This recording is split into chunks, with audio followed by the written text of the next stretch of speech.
Assalamualaikum warahmatullahi wabarakatuh. Rekan-rekan wartawan, saya mengucapkan terima kasih dan memberikan penghargaan setinggi-tingginya kepada rekan-rekan wartawan yang hadir dan sudah sudi menunggu sekitar 2 jam kami menerima rekan-rekan sahabat-sahabat kita semua dari Koalisi Masyarakat Sipil untuk kodifikasi rancangan undang-undang pemilu.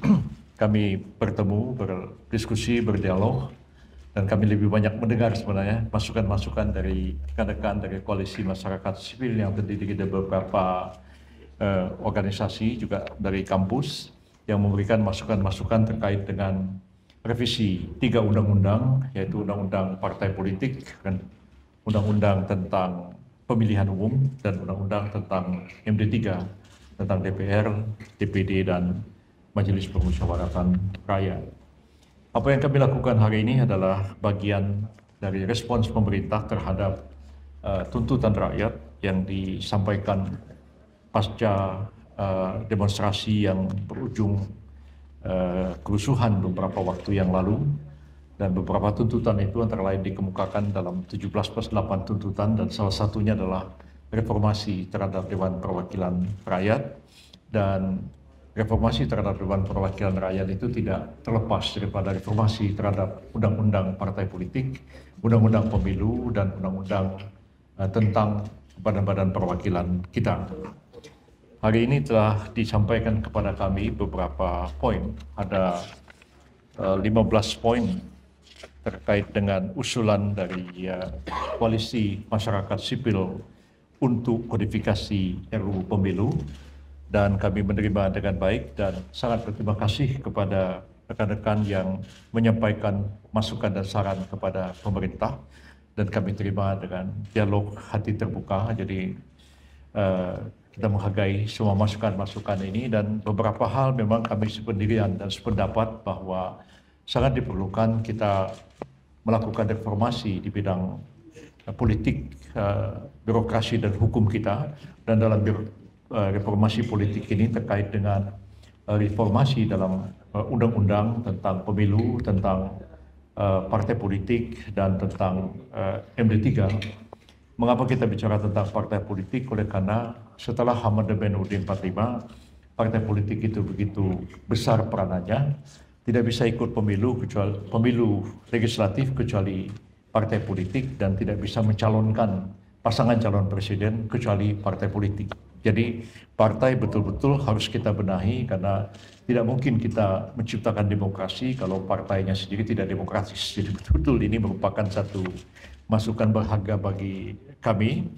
Dan kemudian harapan dari rekan-rekan dari Koalisi Masyarakat Sipil ini adalah bagaimana kalau draft penyusunan terhadap rancangan undang-undang perubahan terhadap undang-undang partai politik, undang-undang pemilu, dan MD3 itu datang dari Koalisi Masyarakat Sipil ini. Dan kami menyambut baik, dan kami berpendirian bahwa memang sebaiknya lah first draft dari rancangan undang-undang itu datang dari mereka yang non-partisan, para akademisi, para aktivis yang memang tidak punya kepentingan politik langsung. Dan harapan dari rekan-rekan koalisi ini adalah supaya nanti pemerintah yang akan mengambil inisiatif mengajukan rancangan undang-undang yang didasarkan atas usulan atau first draft yang diberikan oleh rekan-rekan dari Koalisi Masyarakat Sipil untuk kodifikasi rancangan undang-undang pemilu ini. Dan saya kira dengan kerjasama yang baik antara pemerintah dan seluruh lapisan masyarakat, ya, LSM, kemudian berbagai perkumpulan yang concern terhadap reformasi politik ini sangat penting, dan kami merespon positif apa yang disampaikan kepada kami. Dan kami ingin juga menjelaskan kepada seluruh rakyat bahwa pemerintah sungguh-sungguh berkeinginan untuk melakukan reformasi di bidang politik, dan sudah menjadi agenda yang dicanangkan oleh Presiden Prabowo Subianto. Dari 8 astacita yang beliau kemukakan itu, salah satunya adalah reformasi di bidang hukum, birokrasi, dan reformasi di bidang politik.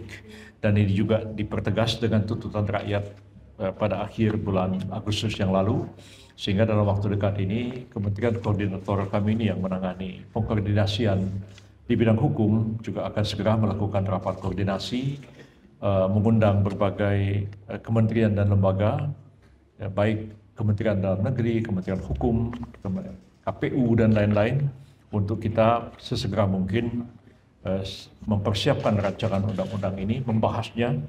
Mudah-mudahan bisa diselesaikan pada tahun 2026 yang akan datang, sehingga jauh hari sebelum pemilu, RU-nya sudah selesai, lalu KPU-nya sudah dipilih dari pusat sampai ke daerah-daerah, dan kita mempersiapkan pemilu 2029 itu lebih matang dibandingkan dengan pemilu-pemilu sebelumnya. Itu pengantar dari saya, dan barangkali silakan Bapak Ibu Titi atau siapa dari rekan koalisi untuk memberikan keterangan kepada teman-teman wartawan. Silakan. Baik, terima kasih banyak Pak Menko, Profesor Yusril. Bismillahirrahmanirrahim. Assalamualaikum warahmatullahi wabarakatuh. Selamat sore Bapak Ibu dan rekan-rekan semua. Jadi pertama tentunya kami di Koalisi Masyarakat Sipil untuk kodifikasi RUU Pemilu yang terdiri dari berbagai organisasi masyarakat sipil. Yang pertama ada Perkumpulan untuk Pemilu dan Demokrasi atau Perludem. Ada juga Network for Democracy and Electoral Integrity, NETGRID. Ada Pusat Kajian Politik Universitas Indonesia, ada juga Pusat Konstitusi Universitas Andalas, ada juga teman dari Koalisi Perempuan Indonesia, ada dari Temis Indonesia, ada dari Pusat Studi Hukum dan juga Kebijakan, dan ada juga teman dari Migran Care yang tergabung dalam Koalisi Kodifikasi, dan satu lagi ada teman dari Indonesia Corruption Watch atau ICW yang tergabung dalam Koalisi Kodifikasi RUU Pemilu. Pada hari ini berterima kasih sudah diberikan ruang dan kesempatan untuk bisa menyampaikan apa yang menjadi rekomendasi kami mengenai situasi dan dinamika politik dalam beberapa waktu ini yang kita ketahui bersama cukup tinggi, dan kami menilai bahwa salah satu sumber persoalannya itu adalah di dalam Undang-Undang Pemilu, di mana Undang-Undang Pemilu adalah sumber dari representasi politik warga yang di dalamnya perlu diperbaiki. Nah, untuk itu pada siang hari ini kami bertemu dengan Pak Menko untuk menyampaikan 15 agenda reformasi pemilu dan juga reformasi partai politik. Yang di dalamnya salah satunya adalah menyegerakan pembahasan undang-undang pemilu dengan usulan yang sebelumnya kita tahu bahwa sejak akhir tahun 2025 ini sudah ada masuk dalam program legislasi nasional prioritas di DPR. Tetapi sampai dengan hari ini kita tahu belum juga kunjung dibahas di DPR. Nah, untuk itu salah satu poin yang kemudian kami usulkan di dalam 15 agenda reformasi Undang-Undang Pemilu dan Undang-Undang Pemilu dan Partai Politik adalah bagaimana pemerintah mengambil alih pembahasannya menjadi usulan dari pemerintah untuk pembahasan kodifikasi Undang-Undang Pemilu. Dan yang kedua, kami menyampaikan juga bagaimana pemerintah bisa membentuk tim yang secara khusus yang terdiri dari akademisi, organisasi masyarakat sipil, kelompok kepentingan ataupun kelompok minoritas lainnya yang punya fokus perhatian terhadap isu pemilu untuk menyiapkan naskah akademik sekaligus draft undang-undang pemilu yang kemudian ini menjadi usulan pemerintah untuk dibahas. Tentu salah satu tujuannya adalah untuk menghadirkan undang-undang pemilu yang jauh demokratis, yang kemudian jauh lebih adil, dan juga meminimalisir konflik kepentingan di mana kemudian partai politik peserta pemilu menjadi arenanya berkompetisi di dalam undang-undang pemilu tersebut.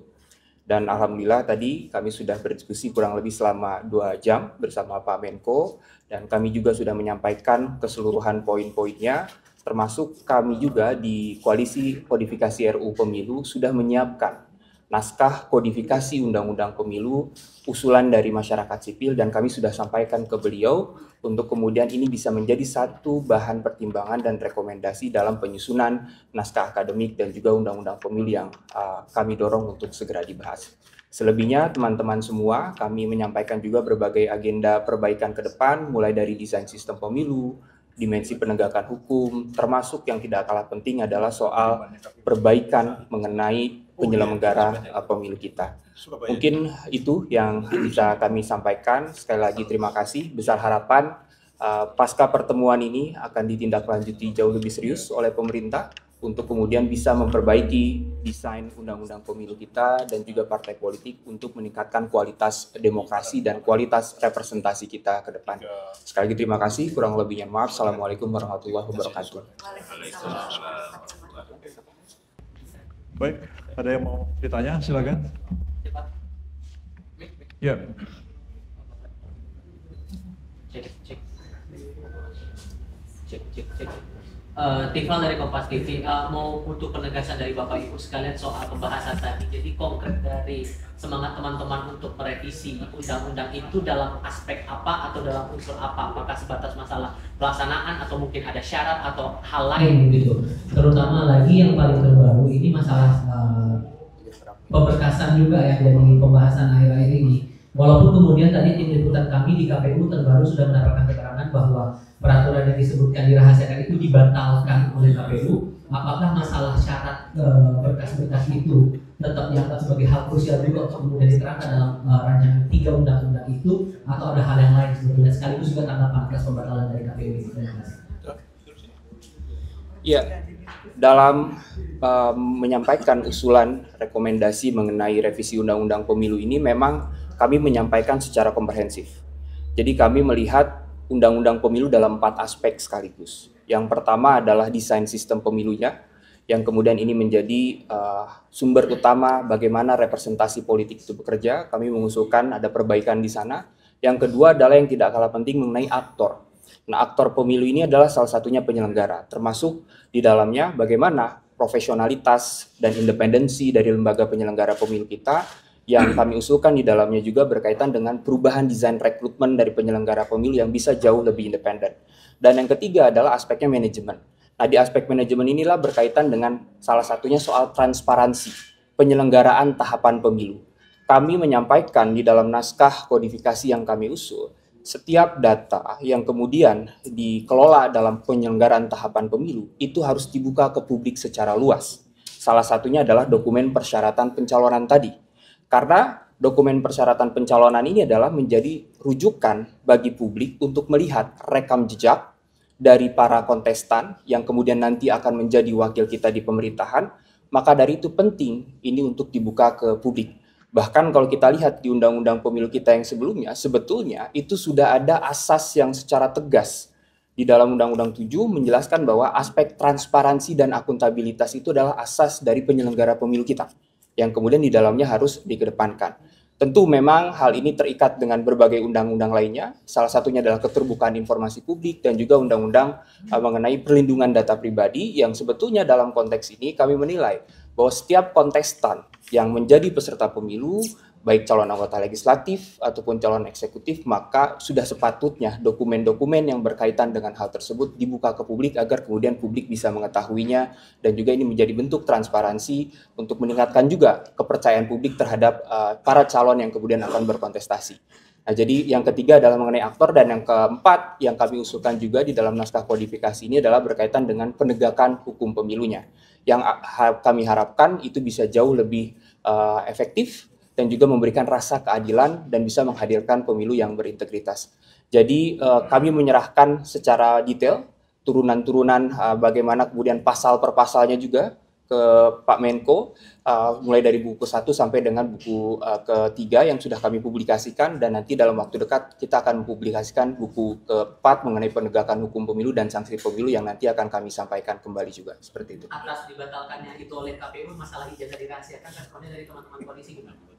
Sudah seharusnya kami sudah mengeluarkan rilis. Ya, jadi sebelum KPU membatalkan, kami koalisi sudah mengeluarkan pernyataan sikap sebelumnya, dan salah satu pernyataan sikapnya adalah mendorong KPU untuk membatalkan hal tersebut. Dan itu memang sudah sepatutnya dilakukan, karena ini bagian dari transparansi publik di dalamnya, seperti itu. Baik, masih ada yang mau disampaikan? Sudah cukup ya? Baik. Baik, terima kasih banyak atas kehadiran teman-teman, dan sekali lagi kami terima kasih, dan kami tutup pertemuan ini dengan Assalamualaikum warahmatullahi wabarakatuh.